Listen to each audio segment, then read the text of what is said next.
नमस्कार दोस्तों, आपका स्वागत है हमारे स्टोरी पॉडकास्ट में। चलिए शुरू करते हैं कहानी। गबन भाग 9। लेखक मुंशी प्रेमचंद। दूसरे दिन सवेरे ही रमा ने रमेश बाबू के घर का रास्ता लिया। उनके यहां भी जन्माष्टमी में झांकी होती थी। उन्हें स्वयं तो इससे कोई अनुराग न था, पर उनकी स्त्री उत्सव मनाती थी। उसी की यादगार में अब तक ये उत्सव मनाते जाते थे। रमा को देखकर बोले, आओ जी, रात क्यों नहीं आए?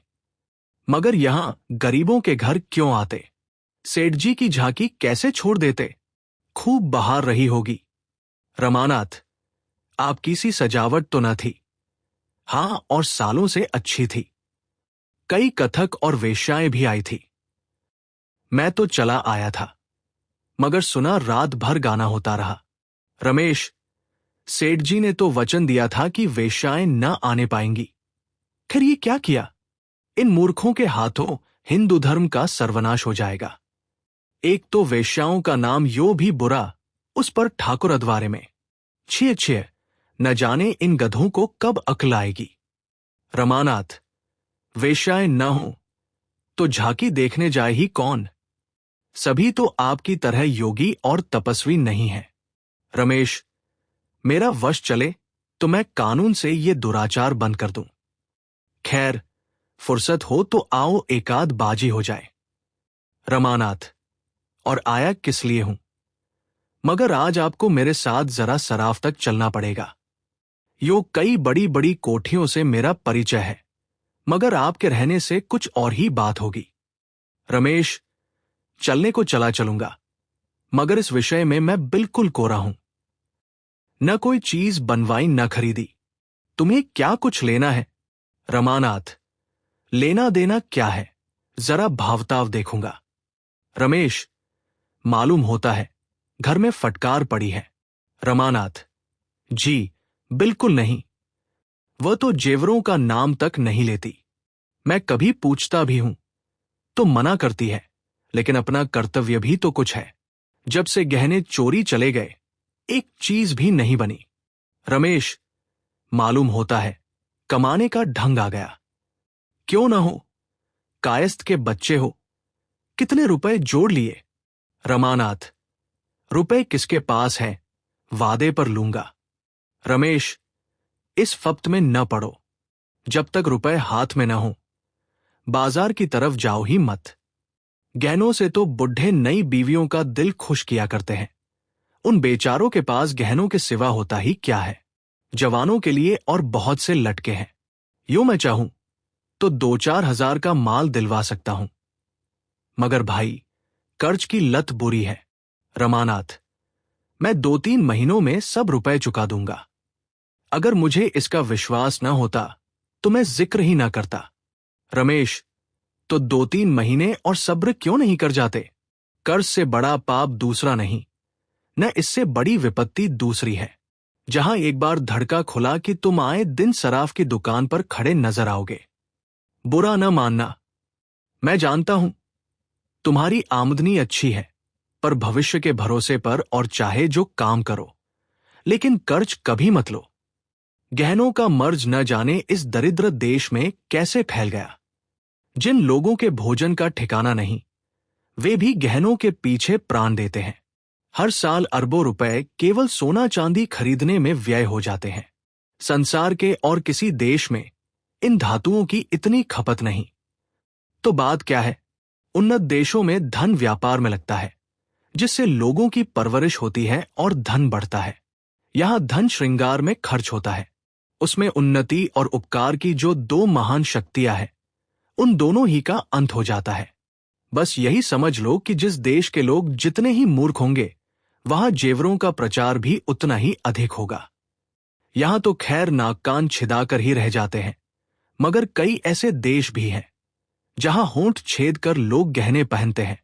रमा ने कौतूहल से कहा, याद नहीं आता, पर शायद अफ्रीका हो।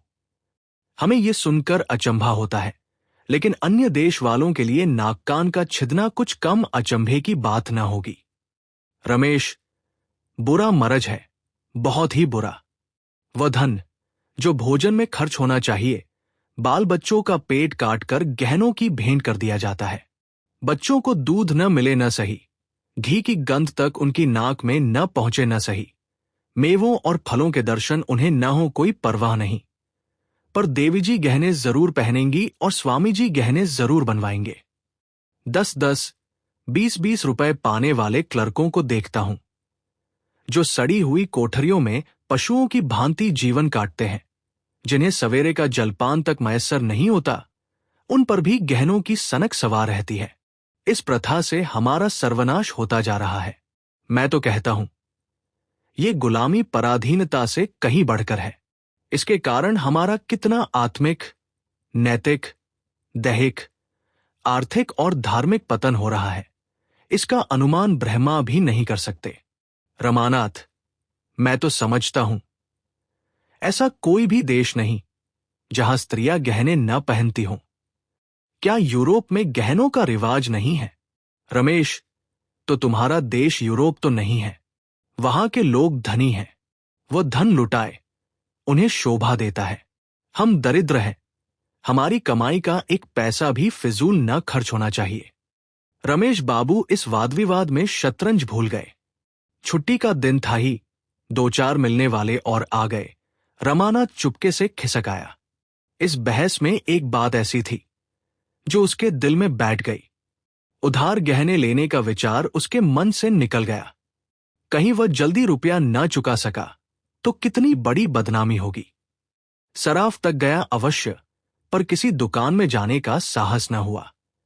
उसने निश्चय किया, अभी 3-4 महीने तक गहनों का नाम न लूंगा। वह घर पहुंचा तो 9 बज गए थे। दयानाथ ने उसे देखा तो पूछा, आज सवेरे सवेरे कहाँ चले गए थे? रमानाथ, जरा बड़े बाबू से मिलने गया था। दयानाथ, घंटा आधा घंटा के लिए पुस्तकालय क्यों नहीं चले जाया करते? गपशप में दिन गवा देते हो। अभी तुम्हारी पढ़ने लिखने की उम्र है। इम्तिहान न सही, अपनी योग्यता तो बढ़ा सकते हो। एक सीधा सा खत लिखना पड़ जाता है तो बगले झांकने लगते हो। असली शिक्षा स्कूल छोड़ने के बाद शुरू होती है और वही हमारे जीवन में काम भी आती है। मैंने तुम्हारे विषय में कुछ ऐसी बातें सुनी हैं जिनसे मुझे बहुत खेद हुआ है और तुम्हें समझा देना मैं अपना धर्म समझता हूं। मैं ये हरगिज नहीं चाहता कि मेरे घर में हराम की एक कौड़ी भी आए। मुझे नौकरी करते 30 साल हो गए। चाहता तो अब तक हजारों रुपए जमा कर लेता, लेकिन मैं कसम खाता हूं कि कभी एक पैसा भी हराम का नहीं लिया। तुम में यह आदत कहां से आ गई, ये मेरी समझ में नहीं आता। रमा ने बनावटी क्रोध दिखाकर कहा, किसने आपसे कहा है? जरा उसका नाम तो बताइए, मूंछें उखाड़ लूं उसकी। दयानाथ, किसी ने भी कहा हो, इससे तुम्हें कोई मतलब नहीं। तुम उसकी मूंछें उखाड़ लोगे इसलिए बताऊंगा नहीं, लेकिन बात सच है या झूठ, मैं इतना ही पूछना चाहता हूं। रमानाथ, बिल्कुल झूठ। दयानाथ, बिल्कुल झूठ। रमानाथ, जी हां, बिल्कुल झूठ। दयानाथ, तुम दस्तूरी नहीं लेते? रमानाथ, दस्तूरी रिश्वत नहीं है, सभी लेते हैं और खुल्लम खुल्ला लेते हैं। लोग बिना मांगे आप ही आप देते हैं, मैं किसी से मांगने नहीं जाता। दयानाथ, सभी खुल्लम खुल्ला लेते हैं और लोग बिना मांगे देते हैं, इससे तो रिश्वत की बुराई कम नहीं हो जाती। रमानाथ, दस्तूरी को बंद कर देना मेरे वश की बात नहीं, मैं खुद न लूं, लेकिन चपरासी और मुहर्रिर का हाथ तो नहीं पकड़ सकता। 8-8, 9-9 रुपए पाने वाले नौकर अगर न ले तो उनका काम ही नहीं चल सकता। मैं खुद न लूं, पर उन्हें नहीं रोक सकता। दयानाथ ने उदासीन भाव से कहा, मैंने समझा दिया, मानने का अख्तियार तुम्हें। ये कहते हुए दयानाथ दफ्तर चले गए। रमा के मन में आया, साफ कह दे, आपने निष्प्रिय बनकर क्या कर लिया जो मुझे दोष दे रहे हैं? हमेशा पैसे पैसे को मोहताज रहे, लड़कों को पढ़ा तक न सके, जूते पड़े तक न पहना सके। ये डींग मारना तब शोभा देता जब नीयत भी साफ रहती और जीवन भी सुख से कटता। रमा घर में गया तो माता ने पूछा, आज कहाँ चले गए बेटा? तुम्हारे बाबूजी इसी पर बिगड़ रहे थे। रमानाथ, इस पर तो नहीं बिगड़ रहे थे। हाँ, उपदेश दे रहे थे कि दस्तूरी मत लिया करो, इससे आत्मा दुर्बल होती है और बदनामी होती है। जागेश्वरी, तुमने कहा नहीं, आपने बड़ी ईमानदारी की तो कौन से झंडे गाड़ दिए, सारी जिंदगी पेट पालते रहे। रमानाथ, कहना तो चाहता था, पर चिढ़ जाते। जैसे आप कौड़ी कौड़ी को मोहताज रहे, वैसे मुझे भी बनाना चाहते हैं। आपको लेने का शऊर तो है नहीं। जब देखा कि यहां दाल नहीं गलती, तो भगत बन गए। यहां ऐसे घोंघाब संत नहीं है। बनियों से रुपए ऐंठने के लिए अक्ल चाहिए, दिल्लगी नहीं है। जहां किसी ने भगतपन किया और मैं समझ गया कि बुद्धू है, लेने की तमीज नहीं। क्या करे बेचारा, किसी तरह आंसू तो पोंछे। जागेश्वरी, बस बस यही बात है बेटा, जिसे लेना आएगा वो जरूर लेगा। इन्हें तो बस घर में कानून बढ़ाना आता है और किसी के सामने बात तो मुंह से निकलती नहीं। रुपए निकाल लेना तो मुश्किल है। रमा दफ्तर जाते समय ऊपर कपड़े पहनने गया तो जालपा ने उसे 3 लिफाफे डाक में छोड़ने के लिए दिए। इस वक्त उसने तीनों लिफाफे जेब में डाल लिए, लेकिन रास्ते में उन्हें खोलकर चिट्ठियां पढ़ने लगा। चिट्ठियां क्या थी? विपत्ति और वेदना का करुण विलाप था, जो उसने अपनी तीनों सहेलियों को सुनाया था। तीनों का विषय एक ही था, केवल भावों का अंतर था। जिंदगी पहाड़ हो गई है, न रात को नींद आती है न दिन को आराम। पतिदेव को प्रसन्न करने के लिए कभी कभी हंस बोल लेती हूं, पर दिल हमेशा रोया करता है। न किसी के घर जाती हूं, न किसी को मुंह दिखाती हूं। ऐसा जान पड़ता है कि ये शोक मेरी जान ही लेकर छोड़ेगा। मुझसे वादे तो रोज किए जाते हैं, रुपए जमा हो रहे हैं, सुनार ठीक किया जा रहा है, डिजाइन तय किया जा रहा है, पर यह सब धोखा है और कुछ नहीं। रमा ने तीनों चिट्ठियां जेब में रख ली। डाक खाना सामने से निकल गया, पर उसने उन्हें छोड़ा नहीं। ये अभी तक यही समझती है कि मैं इसे धोखा दे रहा हूं। क्या करूं, कैसे विश्वास दिलाऊं? अगर अपना वश होता तो इसी वक्त आभूषणों के टोकरे भर भर जालपा के सामने रख देता, उसे किसी बड़े सराफ की दुकान पर ले जाकर कहता, तुम्हें जो जो चीजें लेनी हो ले लो। कितनी अपार वेदना है, जिसने विश्वास का भी अपहरण कर लिया है। उसको आज उस चोट का सच्चा अनुभव हुआ, जो उसने झूठी मर्यादा की रक्षा में उसे पहुंचाई थी। अगर वह जानता कि उस अभिनय का ये फल होगा, तो कदाचित अपनी डिंगों का पर्दा खोल देता। क्या ऐसी दशा में भी, जब जालपा इस शोकताप से फूंकी जा रही थी, रमा को कर्ज लेने में संकोच करने की जगह थी? उसका हृदय कातर हो उठा। उसने पहली बार सच्चे हृदय से ईश्वर से याचना की, भगवान, मुझे चाहे दंड देना, पर मेरी जालपा को मुझसे मत छीनना। इससे पहले मेरे प्राण हर लेना। उसके रोम रोम से आत्मध्वनि सी निकलने लगी, ईश्वर, ईश्वर, मेरी दीन दशा पर दया करो। लेकिन इसके साथ ही उसे जालपा पर क्रोध भी आ रहा था। जालपा ने क्यों मुझसे यह बात नहीं कही? मुझसे क्यों पर्दा रखा और मुझसे पर्दा रखकर अपनी सहेलियों से ये दुखड़ा रोया? बरामदे में माल तौला जा रहा था, मेज पर रुपए पैसे रखे जा रहे थे और रमा चिंता में डूबा बैठा हुआ था। किससे सलाह ले उसने विवाह ही क्यों किया? सारा दोष उसका अपना था। जब वह घर की दशा जानता था, तो क्यों उसने विवाह करने से इनकार नहीं कर दिया? आज उसका मन काम में नहीं लगता था। समय से पहले ही उठकर चला आया। जालपा ने उसे देखते ही पूछा, मेरी चिट्ठियां छोड़ तो नहीं दी?